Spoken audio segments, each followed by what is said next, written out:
Talbog ang lungkot mo pag siya'y kausap mo. Siguradong mapaihi ka sa panty mo. Oh, Visayans I see, the best kang talaga. Minta! Pinaglaon, siya lalong hinangaan, ilan sa pagkatuwa. Pati na sa pagiging generous, kanyang pinamalang. Siya'y napapabingo tuwing gabi-gabi at minsan kami nanalo. Salamat sa blessings mo, may pambigas na at may ulam pa. Marami na siyang natulungan, di lang sa pera, pati sa advice at pagpapatawa. Lahat ay naging masaya nang makilala siya, dahil siya'y biyayang talaga. Oh, Visayans I see, the best kang talaga. Sadyang masayahin, maliw ka talaga. Kami tuwang-tuwa sa mga jokes niya. Talbog ang lungkot mo pag siya'y kausap mo.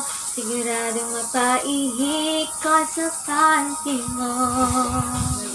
Oh, Visayans I see, the best kang talaga. Daukasan o lang ang mga handog ko, kapudlay kabuton. Tungod sa inyo, natupad ang gusto ko maging YouTuber. Gusto ko kamo pasalamatan bisan sa simpleng na paagi. Daukasan o lang, naliyo-liyo ako kalibot kay Lolo.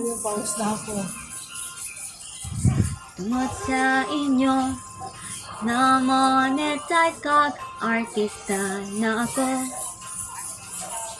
Amo ini nga paagi, gusto ko kamo tanan pasalamatan.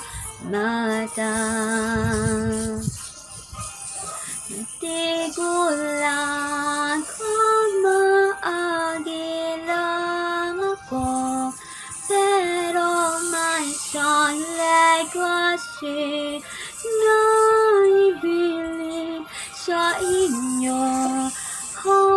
Dumanas tungod kisa kita nag-ugdanan.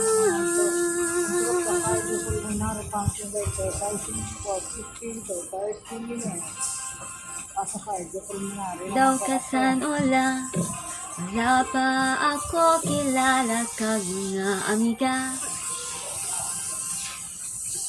Tungod sa inyo, nakilala si Visayang kag ginahangaan.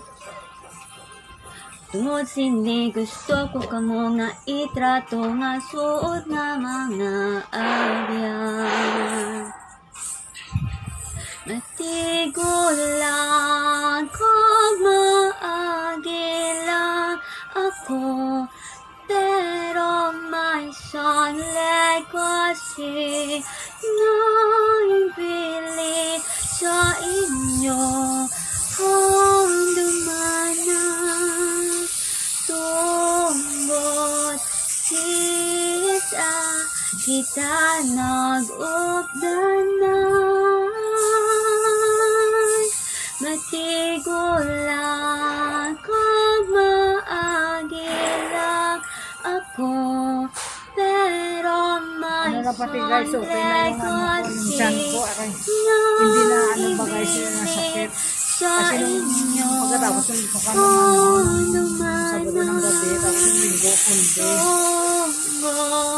Whole day kasi noon, tapos kahapon, Sana sakit ng ano ko, ng tiyan ko, pag yung tumawa ba ako, tapos huminga ako. Tapos, basta yung ano ba, minsan uubo ka, masakit. Pero kanina umaga, okay na, naramdaman ko na kasi nang sa umaga na gano'n ako, yung bigla ba ako umubo ba, parang nabulo, ayaw ko nabulunan, siguro ko ng lawa ko, habang natutulog, hindi ko alam. Bigla akong napabigla ng bangon, tapos umubo, wala na yun isang sakit. Saka ito, yung pag-inaano mo, kinikilos mo nga, yung magbabay, ano ka ng kilos, hindi nakakapon mo sa kilos, gagawa nito ng pwersa, yung guys sa ano, sa pag-ano ko, yung Handa na ba pagsuka kayo? ba. Kasi sabi, Diyos ko, ayaw ko na talaga yung guys maranasan yung naranasan ko nung sa Saturday night na yun, ayaw ko nang maranasan sa tanang buhay ko. Kung kinakailangan na umiwas sa pagkain, yung para hindi lang maimpatso tayo guys, iiwas talaga ako kasi nahirapan talaga ako dun ng ano guys, nagsuka ako ng itong beses. Makulit na makulit. Ay, natatakot na tuloy ako nung kumain ka ng mga prutas ba at kanin. Hindi na lang kinakain ko kasi parang talagang nag-expression sa linggo. Ang sakit ng gabi kaya nasa atin naman guys ang control. Makinig kayo. Ayaw niyang malungkot. Ayaw niyang busangon. Ayaw kanyang matulad kay maloko-lungkot. Ayaw niya sa lahat. Seryoso at ka-joy. Ayaw niya rin ng boring at ng aawan. Ang gusto niya Visayan ay happy, happy, happy. Kaya magbingo na yan ang aking masasabi. Piya tayo, sumakit ang pangako, sumakit ang tiyan ko, Visaya, Visaya, Visaya. Hindi na tayo pipila. Piya tayo, sumakit ang kamay ko, sumakit ang puwet ko, Visaya, Visaya, Visaya. Makulit, makulit na makulit, o Visaya, mabait, ang bait, sobrang bait. O Visaya, makulit, makulit na makulit, o Visaya, mabait, o sa inyo. Pasensya na kayo guys kung mga content ko guys, gawa. Hindi tayo rito guys makakaporma sa Hong Kong guys. Kaya yan sanang inaano ko, sabi ko pag uwi ko sa Pilipinas, doon talaga ako mag-ano. Kaso lang kung i-demonetize ka rin naman, tsaka ang ano pala nito guys, ipaano ko pa to, ipapayos pa kung pa to pag nasa Pilipinas na ako kasi yung kita ko dito sa Hong Kong na sinisendimita din sa Hong Kong bangko. Kaya pero madali lang naman siguro yan ayusin ko na. Hindi kagaya sa YouTube, sa page sa Pilipinas. Kumbaga na sa ano ko. Dito kasi sa Hong Kong bangko kapasok. Kaya diba? Kaya sorry guys, hindi ko talaga kayo mabigyan ng magandang mga content. Ganito ka na, chika-chika lang. Pero kasi di kagaya dati sa amo ko, dati nakagawa ako din ng kami dalawang alaga ko. Kaya itong amo ko wala, ayaw, enjoy siya. Di kagaya dati yung masaya kami dati sa dati ng amo, nakakagawa kami ng content, ganun ba? Pero dito hindi, kaya hindi na lang ako paghanapan ng magandang content guys. Ganun talaga, ang ano ko lang naman dito yung hindi lang ako ma-demonetize ni Lolo. Para okay lang. O paano, sige na, babu na muna. Salamat sa pagtiyaga, babu.